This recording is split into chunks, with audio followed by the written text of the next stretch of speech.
has diagnosed me with PCOD. I'm suffering from PCOS. Don't we often hear these terms when we have conversation with our women friends?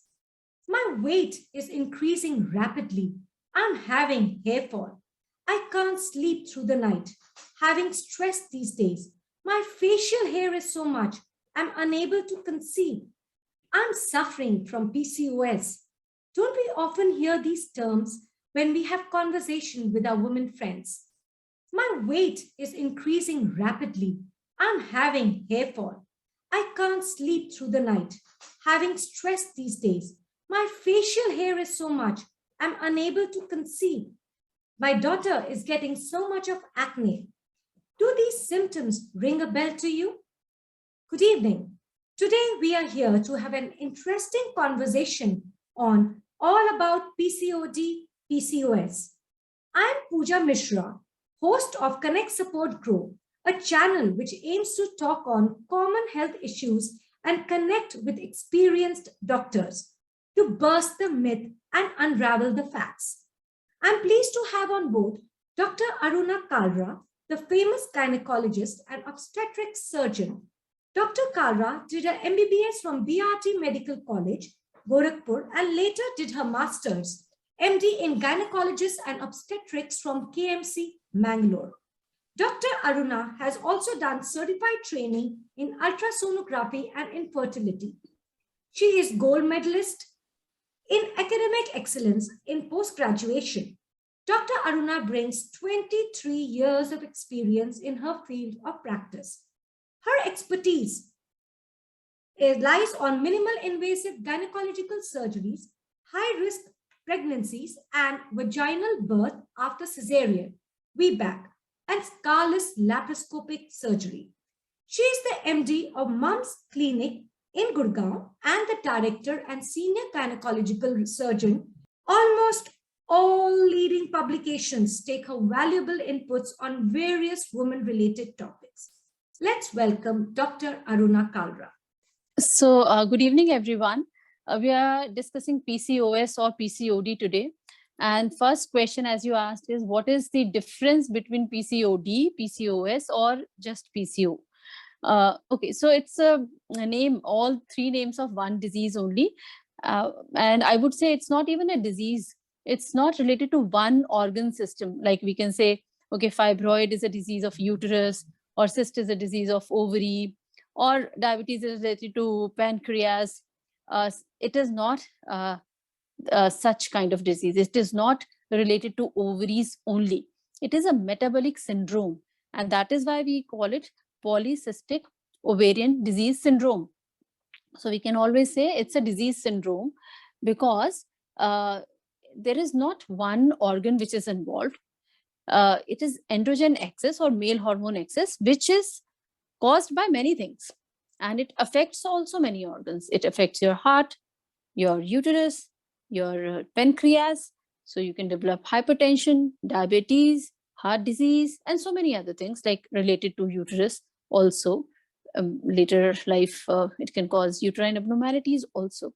So one thing is PCOS is polycystic ovarian disease syndrome, which is whether it's PCOS or D is one and the same thing.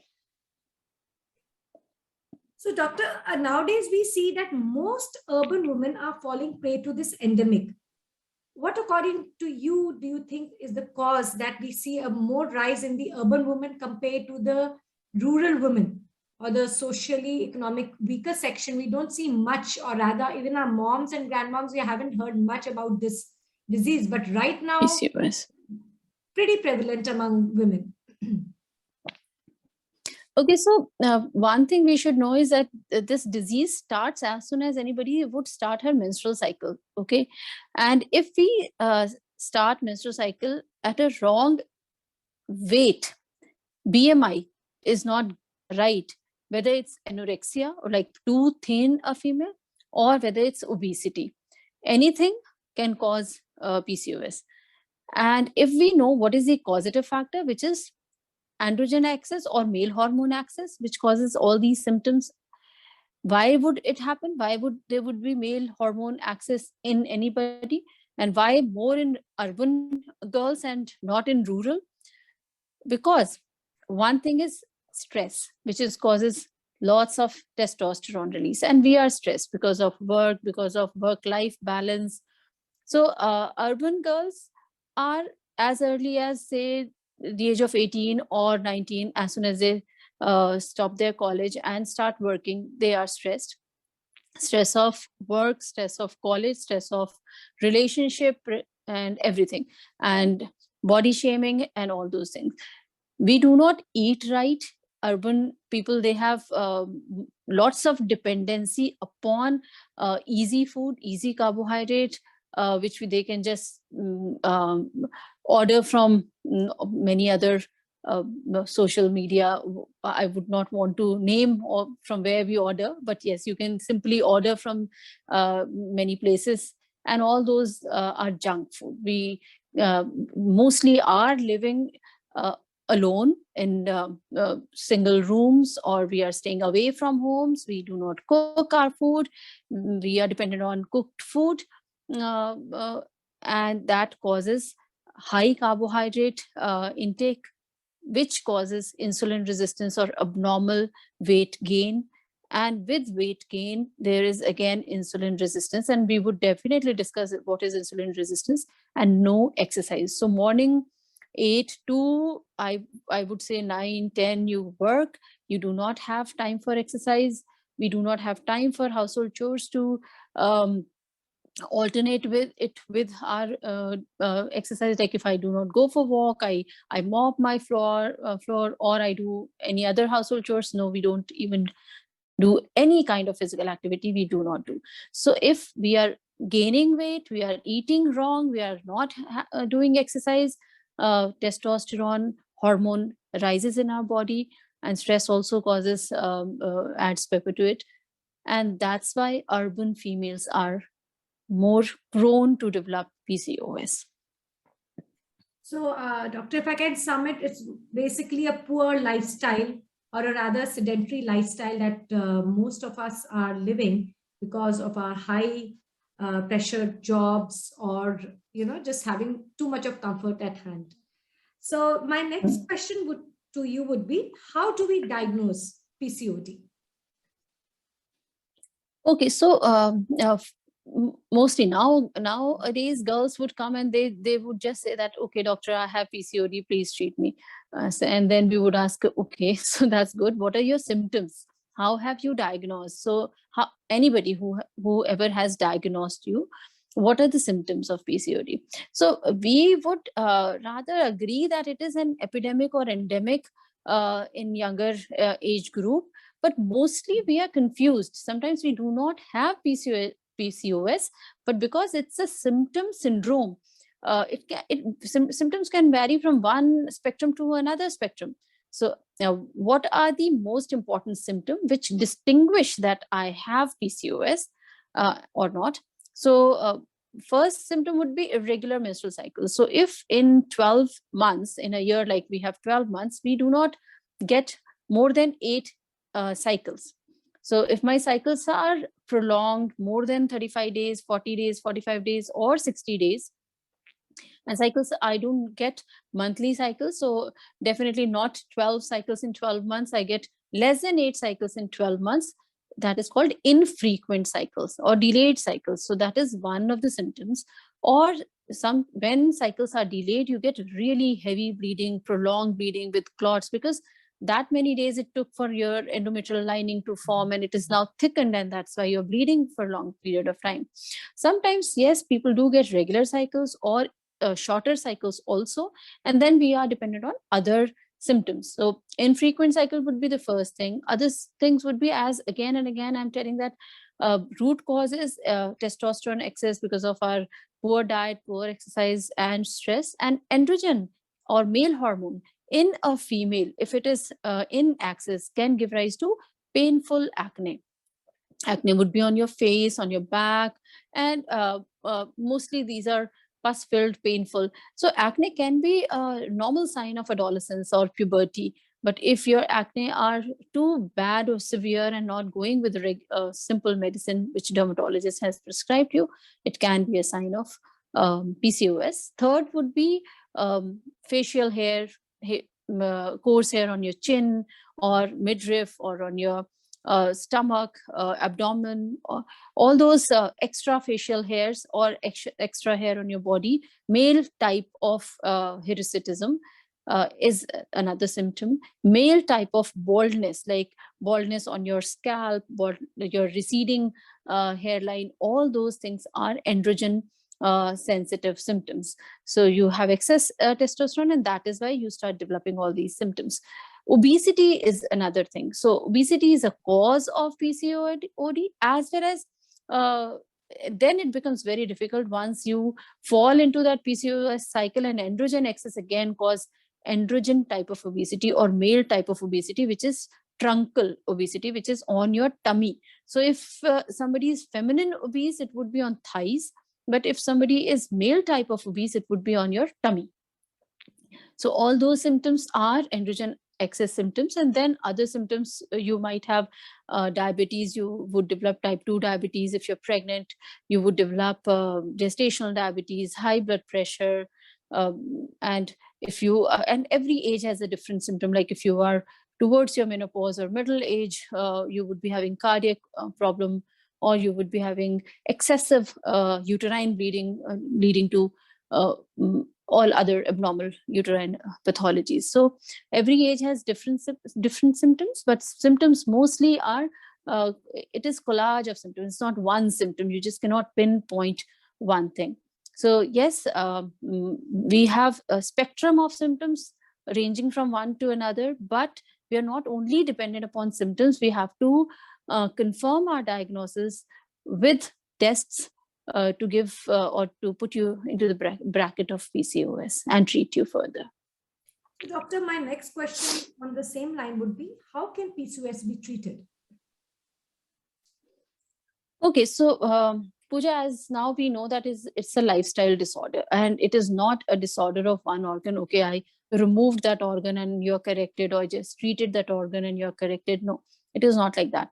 Because it started with your bad lifestyle, it has to be corrected. With first line therapy would be correcting your lifestyle. So correcting your lifestyle would be disciplined lifestyle. So if I say I can speak for hours together on discipline and what to eat, what not to eat, but simple few pointers would be, you should sleep early and rise early. One, your sleep should be at least 8 to 9 hours. 8 hours minimum of sleep is required for your brain to have rest. Your screen time should be minimum. So if you are online, like working online, we just cannot afford not to be online. But once your work is done, please be offline. Then after that, if you are on TV or on your continuous on your social media, that should not be done. The more, if it is more of screen, your brain would be secreting more of abnormal hormones, which causes insulin resistance. The third thing would be, instead of going for instant or simple carbohydrates, go for complex carbohydrates. So first thing, yes, you should have minimum carbohydrates, because you do not require any carbohydrate for your sedentary lifestyle. So if you do not work out or do not go for any jog or walk, you should not be eating carbohydrate, minimum carbohydrate.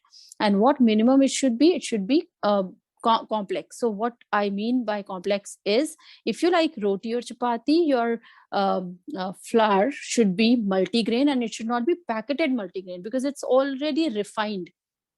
It should be चक्की का पिसा हुआ मोटा आटा, जिसमें कि आपका चना भी है और ज्वार भी है, बाजरा भी है, मोटा, इतना मोटा दरदरा, उसे छाने नहीं, उसमें ब्रैन होना चाहिए। अब आप रोटी बनाते हैं तो एकदम ताजी रोटी तो ठीक लगेगी, उसकी अदर बना के छोड़ दी तो सूख जाएगी।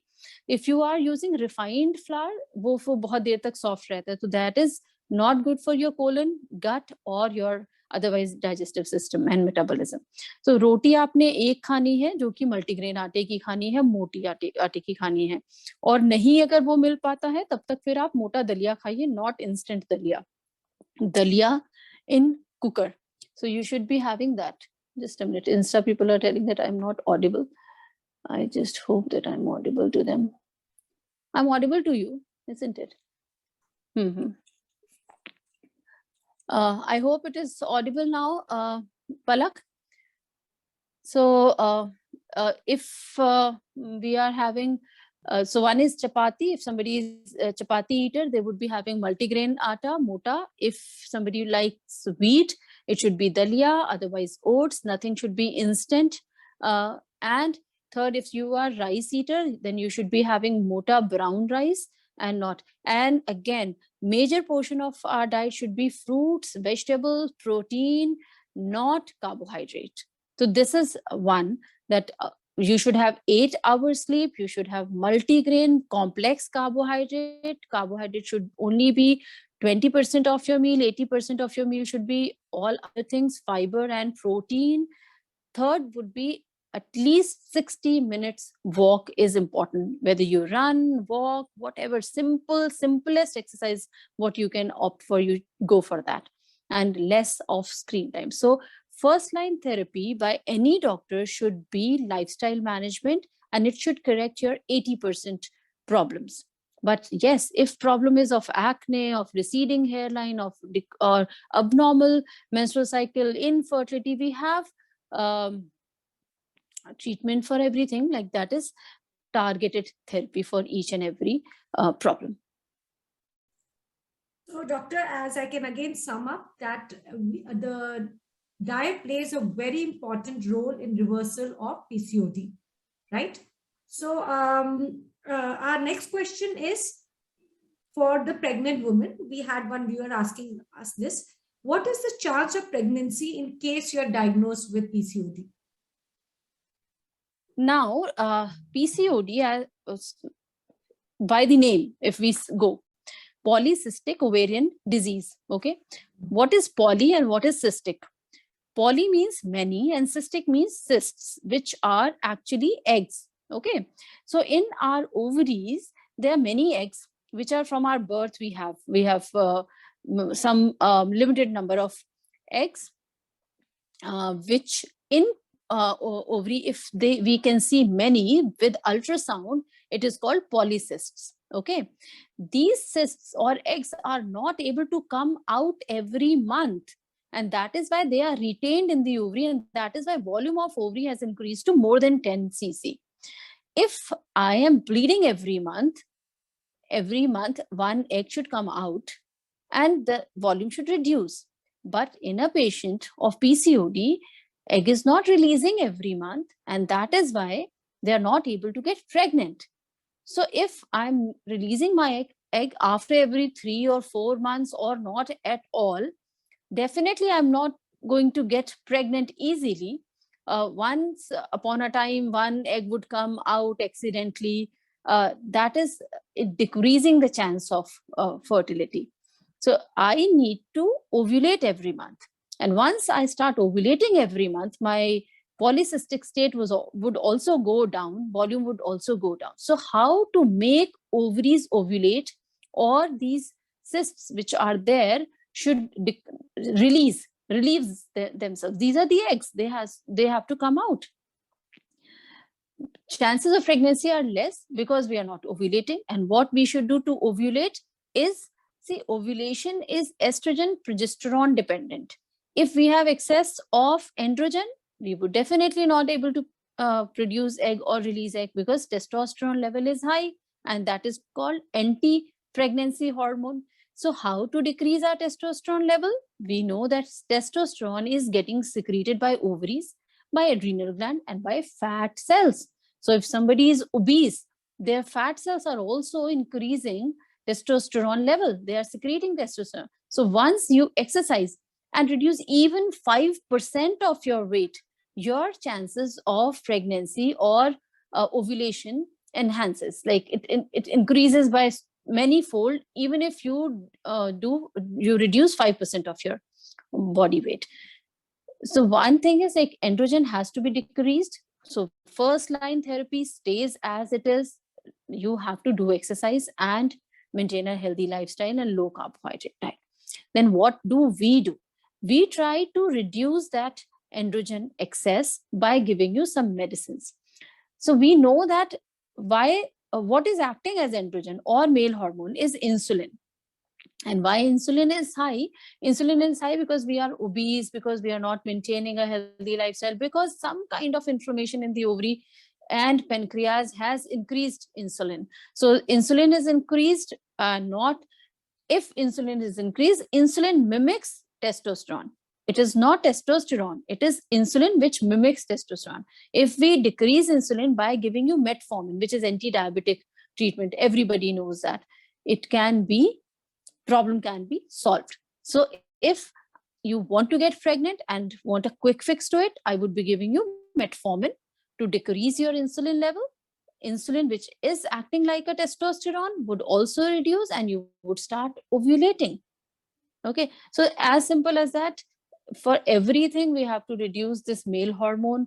To decrease the male hormone, I'll be giving you metformin, which would decrease insulin. Insulin is gone down and you would start ovulating. Pregnancy chances are increased once you have reduced weight, once you start ovulating, once your hormonal milieu is absolutely correct. So LH, FSH, all those hormones, if they are in a normal level, chances of pregnancy increases.